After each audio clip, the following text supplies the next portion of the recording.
Hi, welcome back to my channel. Today's conversation is going to be about how to make snacks and make money out of them. If you're there and maybe you love cooking, if it's your passion, this is your conversation. How do you price them? We want to hear from Winnie how she started. We want to hear from her story, how she started, where she's at, and how has she been able to profit from this business. Winnie, welcome. Thank you so much. Please tell us a little bit about yourself and how that company started. All right. Thank you so much, Florence, for You're hosting welcome. me today. Yes, so Morale Bites started, I think not even before it became Morale Bites. When I finished university some time back, I didn't have a job, just like any other graduate. Not all of us, but most of us get out without anything. So I really desired to make cakes after I finished, surprisingly. So I tried to look for a few people to train me, but unfortunately, most people were charging money, so it was hard. So one of those times I get a part-time job, which we call jig in the normal language. I remember earning 250. So I talked to someone who spoke to a lady, and that lady was called Sandra. Sandra's like, okay, you can come, I can teach you how to bake at the amount that you have. If you're really serious, then you come. Yes, so one of those days I go to her bakery, then she's like, okay, you will start learning how to bake cakes. So when I went, I think the attitude I went with at that time when I was starting out was really just working, trying to learn as much as possible. That's what happened. So I go, we start learning. And when I first went to a bakery, I thought we were going to use machines because there were a lot of machines. Surprisingly, she's like, no, you're going to actually beat the cake with your own, the butter, with your own hands. I'm like, wow, what a shock. That's hard work. Exactly, that's hard work. So it took me minutes. But then there were things that she was teaching me, really, which I thought were important. Like, for example, even just separating the eggs. She would give me like 3 trays of eggs for the whole bakery, really, when she's baking. She's like, separate one by one. Because the importance of that was, in case there is one that is rotten, you're not putting it in the ones that are okay. Exactly. So that was a big, big lesson. I used to wonder, why does she make me do all this? But it was for me to really learn that you can make a loss just because of a simple step as beating the eggs. Exactly. So we start like that. I was supposed to stay for a month, but because I used to help out a lot. And that's another thing for young people. When you go to learn, don't go at 11 because that's your time for learning. Just go early, help in. I ended up staying more time than I had paid for, and I kept on learning a lot of things than probably what I had paid for. So I started baking cakes for my friends, just for fun. I would bring it to like Florence. I'm like, hey, you test my product for today. Then she's like, oh, this is really nice. Oh, then the next time she orders like that. So my first client was Becky. A friend of mine called Becky. She's like, you make for 30K for the fridge. That time cakes were like 30, 50,000 people would really get. So I started out like that. Then maybe by August, I started maybe that in like May. So by August, I fortunately got an internship with a company.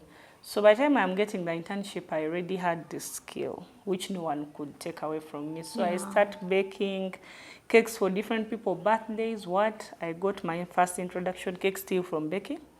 Yes, so Becky, if you're watching this, thank you so much for the opportunity. And then I got 3 others, just as a beginner. Then I went to someone else still. He taught me a few other things. He was working with Serena at that time. Yeah, so that's how the whole thing started of me making snacks, but it started with the cakes. Yeah, so that one, it's really important because there are things that it really taught me as a young girl, even just working, because I would leave work, go to Chikubo, you hustle your way out, buy Blue Band, buy all these things, go bake at night, and then deliver the cake in the morning. Wow. Yes, so that one, it really helped me with my transport, helped me to save some money even as I'm working, because as an intern, you're not really getting a lot, but all that were like an extra income. But also the most important, it was a skill that no one could take away from me. So either I rested from it or what, it's a skill that stays with you. So it's very, very important, even if you've gone to university or that, for you to have a skill, it's really very, very important. So that's how I started out. Yes, briefly. Yeah. And then for snacks, my journey started in Nairobi. So I was here in Uganda for some time. I grew up from here, so I'm a Ugandan. Yes, but I went to Nairobi after I got married. So when I got married, when I went to Nairobi, of course, they didn't have so many snacks as here. They didn't have cassava, kabalagala, all these other things. But I noticed they do a lot of samosas and mandazis. So that's where I picked my interest now into those. But I didn't know how to make. But because, you know, when you're watching YouTube, sometimes you're like, that should be easy to make until when you try it out. Because you also have a passion. Exactly. So now I start making samosas, and I didn't know at first. I got people to help me make the papers, samosa papers, and then I would make. So with time I had to do it myself, and that's when now the actual learning came for me, because now I had to learn the whole process from A to Z. Yes, so fortunately this time around, by the time I was going into snacks, I was still working in an office job. So one of those days during my lunch break, I was just there, I'm like, how should I advertise this thing? So I just wrote on a piece of paper. I'm like, I make samosas, I make mandazis. So if you want to order, this is my number. So I go to two different offices, because it was a whole building. I gave the paper just as a sign of faith, really. There's nothing I was expecting. And to my surprise, people called. They're like, oh, can you make us samosas? Can you make for us mandazis? So that whole thing went on for a long time. And I can say it really gave me still an income. And then you imagine in a foreign country, sometimes it's not even easy to land a job. So yes, however much I had a job, again, because I had a skill and a passion, it really helped me and help us to feed the family, because it was a young family, and Nairobi is not really a cheap place. Yes, Kenya as a whole is not really a cheap country, so that really helped us to just double the income, help out my husband on the different duties and all that. Yes, so that's how I rolled into snacks. So right now, what snacks do you do? I know you do cakes. What else? Yes, so with time I've learned really so many things. So apart from the cakes, then I do samosas, I do spring rolls, I do mandazis, I do American pancakes. Then I also do catering for small events on top of that. So I do food. Yes, so if someone has an event, and maybe only not even a big event, if they have guests at home, they can always call me. So I do the prep for them. I prepare for them the food, serve it, and then leave. So that is what people call home calls. So I do that. Yes, I cook, and then you serve your guests. Yes. That's interesting. I found it interesting when we were doing the samosas that you can actually do the whole process and just I order the ones that are not fried, so that I can fry from myself. That's amazing. Yes. Well done, Winnie. Thank you so much.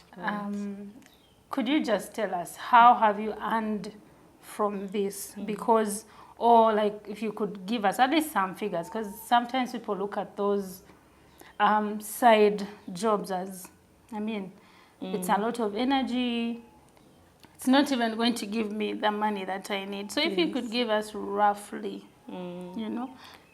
So anyway, what I would say, also when I was starting out, the mindset that I had was, okay, this is a side thing, and it's just giving me an extra income here and there.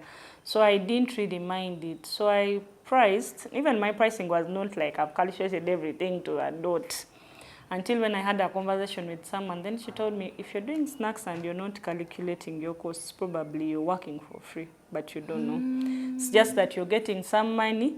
And then when I looked at it for sure, the money you used to buy different ingredients, maybe 20,000, and then someone is paying you 25, you worked for 5K. Because the 20,000 was just, but because they have given you 25 in your mind, you have money. Exactly, in your mind it's not like, oh, this is the money. So it's very, very important to calculate. And the way, for me, how I calculate is I calculate the flour, all these other things that I add in, the spring onion, even if it's from my house, still I have a way I kind of get a percentage. So if I know, some people can even go to say flour is 40, maybe 1,000 or this. Yeah, just to get to the dot of that. So depending on where you buy, and also buying things in the market. And if you have a fridge, buying them in plenty, it really saves than when you go. So if you can afford to, even if you've really rolled out and you have more clients, you can buy a bale now, like for flour, or you can buy a jerry can 5 liter of cooking oil to just keep saving on costs than when you buy 1 liter, 1 liter, yeah. exactly. So right. it goes into that. And then another thing I was not really intentional about was record keeping. So like you order, yes, I know you've ordered, and then until I had still conversations last year with someone who told me, how much did you make out of your business? And I didn't have a figure. You just knew I make money. I make money because my point was, okay, if I know I've calculated my profits and they're like 50, then I save like 30. To me, that would be more than enough. So till when I had that conversation with someone, it's like you have actually to note them down, and you know, so you know in there, even if they ask you how many people ordered, if there are 100, you have them. And what did they order? They ordered this and this and this. This is how much money I made. This is what I spent, all those details. So that is the journey I've been on. Yes, so right now where we are, I'm trying to really move it from a side business to something that I can even do full time. Of course, that takes time and then requires also a bit of guidance and mentorship. So I'm speaking to a few people who are really trying to help me out, because I think my major challenge, even as I'm doing the business, has been marketing myself more and then also packaging. I notice here in Uganda we have a gap. So like if you make those pre-fried samosas, the ones that are not fried, already it's very hard to package them. So by the time they reach to someone's home, and then where they freeze them, so all those are challenges that I'm trying to see how can I even address this and then also move the business to another level. So of course our main advertisement has been word of mouth. It's like I give to you, then you like them, then you give them to another person. I also use my WhatsApp status to advertise the business, and then these other pages, Facebook and all those. Yeah, but it's mainly been really referrals from different people. So the plans right now that we are trying to do, we are trying to see if we can work with restaurants around town, see if we can get to them and show them our products and see if they would be interested, or supermarkets that do this kind of snacks, yes, as well as supply individuals who have really sustained us for this while. So those are the plans for now, yeah, that we are trying to work on. Well done. While I was talking to you, when you said that for you, don't view this as a side hustle. For you, it's your job. It's probably your second job because you have another job. Yes. Would you just let us know, like, why? Yeah, to me, because it is giving me an income, it's feeding my family and all that. So it's just like any other job, just that the time I give it is really, because I know this is something, even if I left my former job, it's something that I can do. Why? Because it's a skill I have that no one can take away from me. So to me, I have big plans for it. So it's not just going to be, oh, this car business I do on the side. I really want to enroll it such that even my children, as they grow, it's something they can be interested in doing. But even if they don't do it still, it's something that I want to be able to continue doing as a person and grow big, because I've seen people who have really expanded and right now they own big businesses. Like you see, and Tale Cakes and all these other people that are coming on that started small, but right now they are big bakers.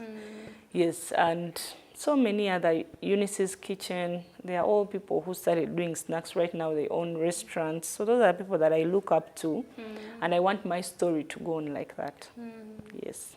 Okay. Do you train if someone wants to, maybe I have a daughter or a son who's interested, or they are in work, or they're on holiday, do you train? Do you have a package for training? Yes, so for our trainings, of course, I don't train them from my place. I like convenience, if I may use the word. So if someone has children that are at home, we come to your home and then we train. So depending on the snacks, we have packages that start from 100 and then they go on, depending on what your child is interested in and how long we are going to do. We even train nannies, because we notice some people get nannies who have no idea. That's a good idea. Exactly. They don't know how to cook, so you're coming back tired, and then you're not getting so, like the meals you're getting are not really nice. So we come teach them a few basic things that, like how to make chapatis, how to make the beans. It doesn't have to be the fancy things, but just our normal meals. Yes, just train them how to do them better, and then how to prep them, how to keep them hot, all those kind of things. Yes, so we worked with some families, and yeah, hoping that probably in the future we'll roll out where now we can bring them to a center. They train maybe for a week or something, and then, but as I've said, convenience, because you can't have your nanny come over weekdays. Exactly. So if we come on Saturday and she's doing her trainings on Saturday, she's still doing her home. Exactly. She's still doing her normal chores, but then she's also able to train and give you better meals. Yes. That's brilliant. That's brilliant. I really love your ideas, Winnie, because you're really trying to sort most of the issues we're having in our homes. If someone wants for her to cook for you, she's willing to come and prepare meals for you, and then you can put in the freezer. If you want for her to train your nanny, she's willing to do that. That's great. But also if you have birthdays and you need birthday cakes, she's your girl. Just call her up. So I'll share Winnie's number in the comment section. So check the comment that I'll pin. I'll be sharing her number right there. And thank you so much, Winnie. You're welcome. I love your ideas. They're so brilliant. And I really, really hope that you'll get even support from people who are going to watch this video. And thank you for teaching us how to make samosas. That was great. Yeah. Thank you so much for watching. If you've enjoyed this video, please share it with another person. And let's meet in another conversation next time. Bye. Bye.